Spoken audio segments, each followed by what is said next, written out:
दीमक की रानी जब ठीक तरह से अंडे देती है तब उसका विशेष ख्याल रखा जाता है, लेकिन जैसे ही वो अंडे देने का काम बंद कर देती है तब वर्कर दीमक रानी का खाना देना बंद कर देते हैं और रानी दीमक को भूखा ही मार दिया जाता है।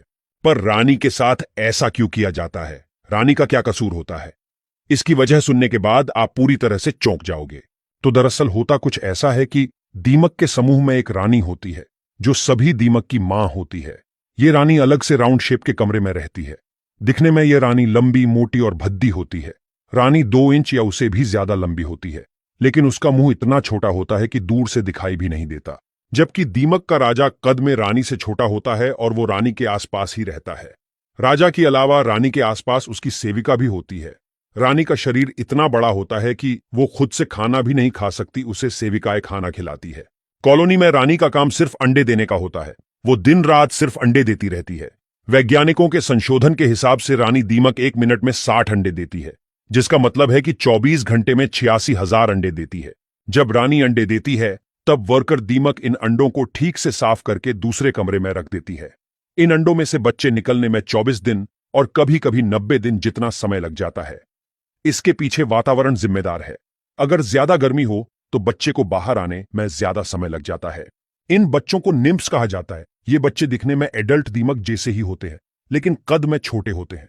शुरू में सभी निम्प्स एक जैसे ही होते हैं। बाद में खुराक के हिसाब से वो वर्कर दीमक, सैनिक दीमक, राजा या रानी दीमक बनते हैं। अगर किसी निम्प्स को रानी दीमक बनाना है तो उसके लिए विशेष भोजन और मालिश दी जाती है। रानी दीमक 4 से 5 साल तक अंडे देती है। अगर रानी दीमक बीमार हो जाए या उसकी अंडे देने की क्षमता कम हो जाए तो उसके भोजन का विशेष ख्याल रखा जाता है। किंतु जैसी ही रानी दीमक अंडे देने का काम बंद कर देती है तो वर्कर दीमक रानी को खाना देना बंद कर देते हैं और रानी दीमक को भूखा मार दिया जाता है। मरी हुई रानी के शरीर को दूसरी दीमक चाटने लगती है और उनके मुंह के अंदर इतना स्ट्रांग पदार्थ होता है, इससे रानी का शरीर खत्म हो जाता है। फिर होती है एक नई रानी की पसंदगी की प्रक्रिया।